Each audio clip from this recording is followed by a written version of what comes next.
وهاي وصفتنا لليوم اللي هي أجنحة الدجاج مع صلصة البافلو. وصفة سهلة لذيذة جدا جدا. مساكم الله بالخير يا أحلى المشتركين في القناة. بدك صحن مميز وفخامة، وينفع إنه يكون صحن مقبلات، وينفع إنه يكون صحن سهرة، وينفع طبعا يكون وجبة، اللي هو جناحات الدجاج صلصة البافلو. وصفة لذيذة ومميزة وبنفس الوقت سهلة. وبلا طول سيرة خلونا نسمي بسم الله ونبدأ.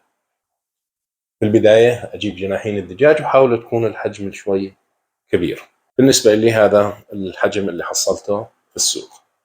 أولا نقسم الجناحين في النص، هذا الشكل من عند المفصل.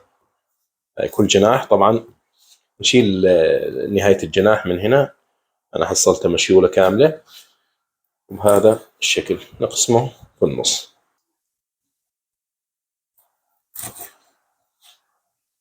راح أقطع الكمية كلها وارجع لكم. بعد ما قطعت جناحين الدجاج نصفين أغمرها بلبن العيران.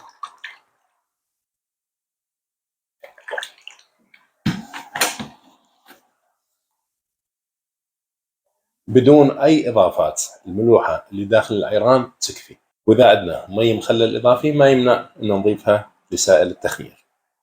راح نتركها من ساعة إلى 6 ساعات وبعدين أرجع لكم. جاهز حاليا صلصة البافلو. على النار أحط المقلة وأضيف مكعبين من الزبدة، كل مكعب 100 غرام. أول ما ذابت الزبدة أضيف كاسة كاملة من الشطة الحارة، ولا نخاف ما راح تظهر حرارتها مع الزبدة. أضيف عليها نصف ملعقة من الفلفل الأسود، وأضيف عليها نصف ملعقة كبيرة من الثوم المطحون، ملعقة من الخل الأبيض، ونضيف عليها كمية من العسل تقريبا 3 ملاعق كاملة، وأحرك وأتركها تغلي على النار تقريبا 3 دقائق، وبعدين أحطها على جنب علشان تبرد، وأدخل أجنحة الدجاج بالفرن. صينية الفرن، ورق الزبدة، وهاي أجنحة الدجاج اللي صار لها تقريبا 5 ساعات منقوعة بالعيران. طبعا مثل ما قلنا بدون توابل، فقط العيران. وصفها صينية الفرن.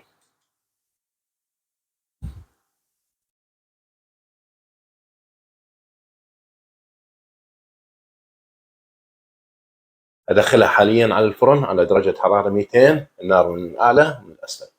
المدة تقريبا 40 دقيقة إلى 45 دقيقة كافية.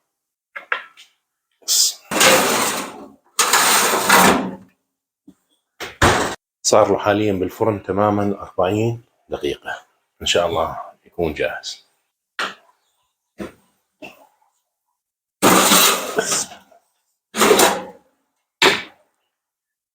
ما شاء الله محمر وعلى كيفكم. ما شاء الله تبارك الله، محمر ومقمر وعلى الكيف. حطه بالصحن. حاليا اجى دور الصلصة.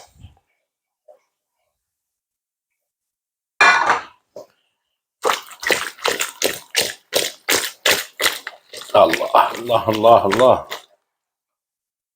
سلام. هذا صحن التقديم.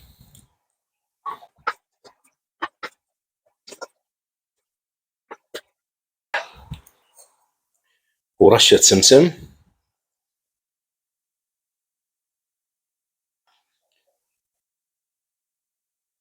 وبصل بقدونس للتزيين. وهذا صحننا. وهاي وصفتنا لليوم اللي هي أجنحة الدجاج مع صلصة البافلو. وصفة سهلة لذيذة جدا جدا. وهذا طبقنا اليوم اللي هو أجنحة الدجاج صلصة البافلو. وصلنا حاليا لأهم فقرة اللي هي فقرة التذوق. خلونا نسمي بسم الله. بسم الله. نمسك بهذا الشكل على طولها. نكهة الحرارة مع الملوحة مع الحلاوة كلها. هذا الطبق مع الحموضة الخل شيء فاخر بصراحة. صحن ينفع انه يكون مقبلات ايش؟ درجة اولى. بنفس الوقت ينفع يكون صحن جانبي. والطعم دمار. هاي وصفتنا اليوم، اتمنى تكون نالت على اعجابكم. لا تنسون من دعمكم بالضغط على اللايك، تفعيل الجرس، والاشتراك في القناة. اهلا وسهلا احلى مشتركين. حياكم.